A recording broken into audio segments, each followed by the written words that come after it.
Hi everyone, welcome to our channel 40 days of Sindh में आज का एपिसोड है 21 और आज में आपका स्वागत है। तो क्या आप जानते हैं सिंध के मोहब्बत और इश्क वाले कलाम किसने गाए थे? वो थे हमारे सिंध के कोहिनूर मास्टर चंद्र।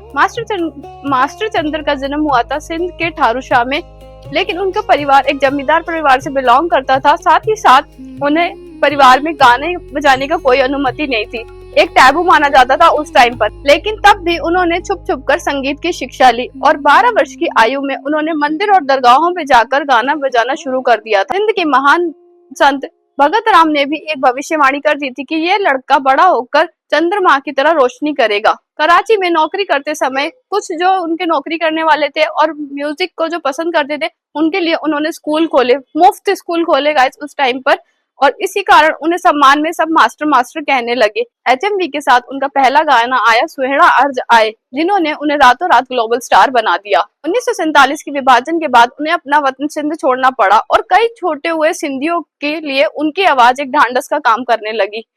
और साथ ही साथ वो एक सिंगर ही नहीं थे बल्कि एक एक्टर भी थे। उन्होंने सिंधी फिल्म अबाड़ा में भी काम किया और कई बॉलीवुड मूवीज में भी काम किया।